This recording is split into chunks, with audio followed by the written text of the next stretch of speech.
नमस्कार, हमारा आज का टॉपिक है bulimia nervosa.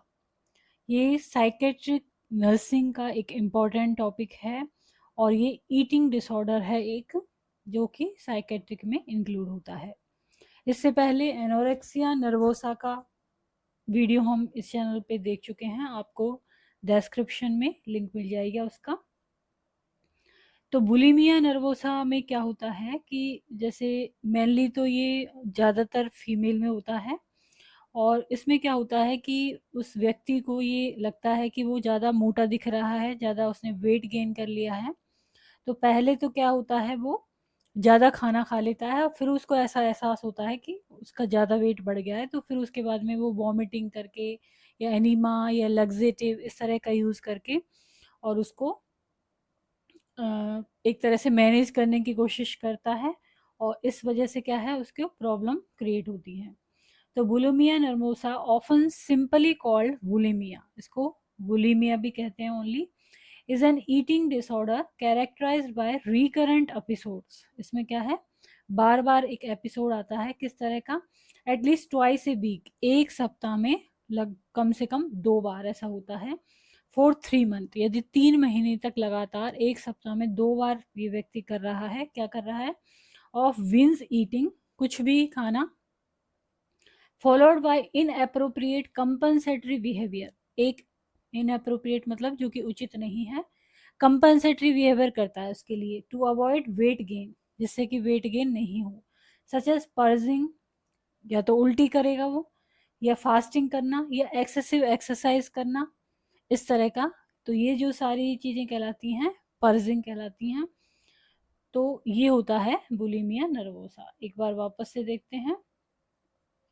Bulimia nervosa, often simply called bulimia, is an eating disorder characterized by recurrent episode at least twice a week for 3 months of binge eating, followed by inappropriate compensatory behavior to avoid weight gain, such as pulsing, fasting, or excessively exercising.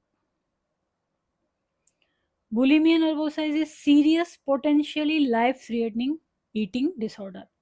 तो ये serious है और life threatening भी हो सकता है यदि इसका समय पे उपचार नहीं किया जाए। There are two ways people with bulimia restrict calories. तो इसमें क्या है, वुलीमिया में जो पर्सन होता है वो 2 तरीके से अपनी जो कैलोरी है उसको रेस्ट्रिक्ट करता है, मतलब कि उसको वेट को मैनेज करता है एक तरह से ज़्यादा खाने के बाद में। या तो पर्जिंग टाइप होता है ये, या नॉन पर्जिंग टाइप। तो पर्जिंग टाइप में क्या होगा, the person uses self induce vomiting और मिस यूज ऑफ लेग्जेटिव, या तो सेल्फ इंड्यूस उल्टी की कोशिश करेगा खुद, और या फिर लेग्जेटिव या डायूरेटिक या एनीमा और अदर मेडिसिन यूज करेगा, क्लियर द इंटेस्टाइन, जिससे कि इंटेस्टाइन क्लियर हो और उसका वेट लूज हो। इस उद्देश्य के पूर्ति के लिए क्या करता है, पर्जिंग, ये पर्जिंग कहलाता है। और नॉन पर्जिंग टाइप क्या होता है, the person uses other behaviour, जैसे कि फास्टिंग करना, एक्सेसिव एक्सरसाइज करना, रादर देन पर्जिंग। तो ये 2 तरीके अपनाता है, या तो वो बहुत ज़्यादा एक्सरसाइज फास्ट करना जो कि नॉन पर्जिंग में आता है, और पर्जिंग में क्या आता है, जैसे कि वॉमिटिंग इंड्यूस करना, लेग्जेटिव यूज करना, एनिमा यूज करना। देन आते हैं risk factors. Females are more likely to have bulimia than male. Bulimia often begins in the late teens और यंग अडल्टहुड। जब यंग होते हैं तो उस वक्त ज़्यादा इसके चांसेस होते हैं, क्योंकि बॉडी इमेज की वो रहती है टेंशन, इस वजह से। तो इसके रिस्क फैक्टर हो सकते हैं, फैमिली हिस्ट्री है या genes, mental health and emotional issues हैं उस कंडीशन में हो सकता है, जैसे कि depression, anxiety, substance misuse link closely with eating disorder, और या फिर डाइटिंग। तो ये रिस्क फैक्टर हो सकते हैं इसके। सिम्टम्स ऑफ बुलिमिया नर्वोसा में क्या होगा, रिकरेंट एपिसोड होंगे बिंज ईटिंग के। दूसरा, कंपनसेटरी बिहेवियर, जैसे कि सेल्फ इंड्यूस्ड वॉमिटिंग होना, misuse of laxative, diuretic, enema और अदर मेडिकेशन, और एक्सेसिव एक्सरसाइज, या self evaluation overly influenced by body shape and wait.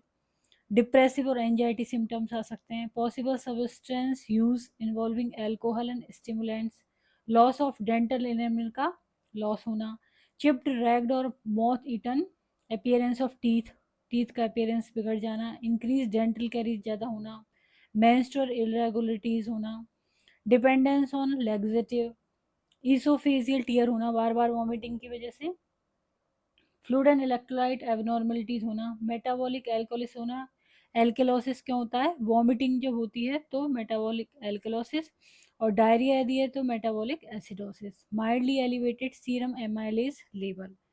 तो ये सब इसके सिम्टम्स हो सकते हैं। देन आता है डायग्नोसिस। डायग्नोसिस में physical and mental status evaluation करेंगे, उसका देखेंगे कि क्या मेंटल स्टेटस एग्जामिनेशन करना, फिजिकल अपीयरेंस देखना, उसका फिजिकल क्या बदलाव आ रहे हैं, कंप्लीट ब्लड काउंट देखना। The haemoglobin level are typically normal होता है इसमें। Elevations are observe in state of dehydration की स्थिति में हो सकते हैं। The white blood cell count जो है टिपिकली लो होती है due to increase margination, and thrombocytopenia is also observe. Blood chemistry में हाइपोनेट्रीमिया होता है, रिफ्लेक्ट एक्सेस वाटर इनटेक लेना या inappropriate secretion of anti diuretic hormone का सिक्रीशन सही नहीं होने की वजह से। हाइपोकैलेमिया हो सकता है रिजल्ट फ्रॉम डायूरेटिक और लेग्जेटिव यूज करते हैं उसकी वजह से हाइपोकैलेमिया हो सकता है। Hypoglycaemia result from lack of glucose precursor in the diet और लो ग्लाइकोजन स्टोर की वजह से। लो ब्लड ग्लूकोज में ऑल्सो भी due to impaired insulin clearance. Elevated blood urea nitrogen हो सकता है। Renal function is generally normal except in patient with dehydration in whom the VUN level में B elevated. Hypokalaemic hypochloraemic metabolic alkalosis हो सकता है जो कि वॉमिटिंग की वजह से, और एसिडोसिस हो सकता है observe in case of laxative abuse. Liver function test results are minimally elevated आ सकते हैं। इसके अलावा यूरिन एनालिसिस किया जाता है, kidney function test, EKG, electrocardiogram. Then आता है medical management. Medical management focus on weight restoration, nutritional rehabilitation, rehydration and correction of electrolyte imbalance. तो यदि वॉमिटिंग कर रहे हैं तो इलेक्ट्रोलाइट इम्बैलेंस होगा, या फिर एनीमा यूज कर रहे हैं तो। और इसके अलावा अधिक एक्सरसाइज करना, एक्सेसिव एक्सरसाइज करना, सारे जो ये बिहेवियर होते हैं इनकी वजह से क्या है, न्यूट्रिशनल प्रॉब्लम हो सकती है, डिहाइड्रेशन हो सकता है। इसके लिए वेट को रिस्टोर करना, न्यूट्रिशन रिहेबिलिटेशन करना और इलेक्ट्रोलाइट इम्बैलेंस को सही करना। Nutritional rehabilitation and weight restoration. Client receive nutritionally balanced meals and snacks that gradually increase calorie intake to a normal level for size, age and activity. Then family based therapy आती है इसके treatment में। इसके अलावा psychiatric problem होने की वजह से cognitive behaviour therapy, CBT, evidence based effective treatment for bulimia nervosa, behavioral approach to avoiding undesirable eating habit are used including diary keeping, diary में लिखना, behaviour analysis of antecedent behaviour and consequences, क्या कारण है behaviour का, फिर behaviour उसके क्या परिणाम निकल रहे हैं, associated with binge eating and purging episode and exposure to food paired with progressive response, prevention regarding binge eating and purging की प्रिवेंशन करना। इंटरपर्सनल साइकोथेरेपी भी इसके ट्रीटमेंट में आता है।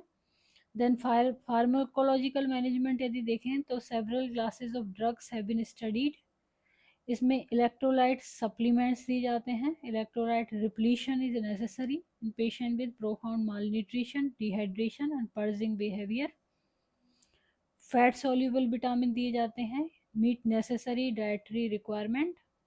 Antidepressant and SSRI, these agents have been reported to reduce binge eating, vomiting, and depression and improve eating habits, although their impact on bodily dissatisfaction remains unclear.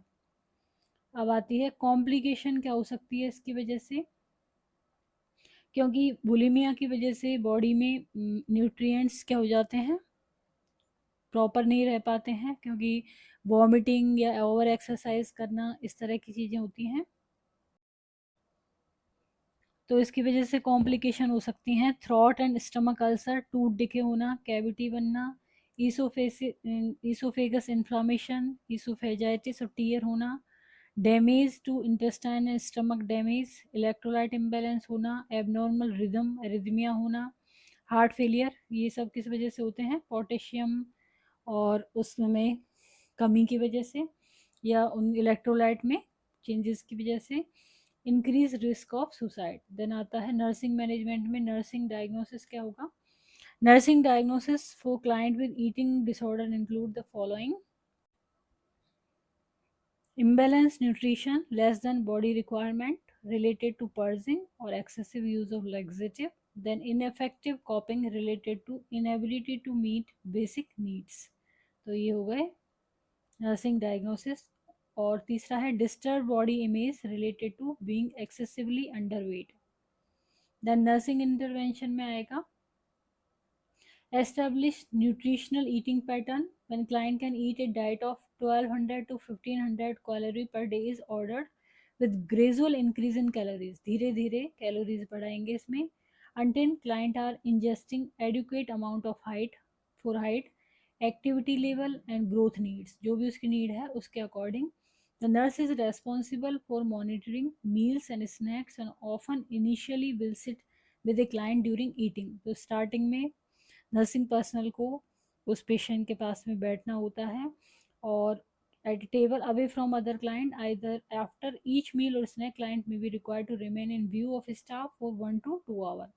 1 से 2 घंटे पर उस पर वॉच रखनी होती है कि कहीं उसने स्टमक को एम्प्टी तो नहीं किया है वॉमिटिंग के द्वारा।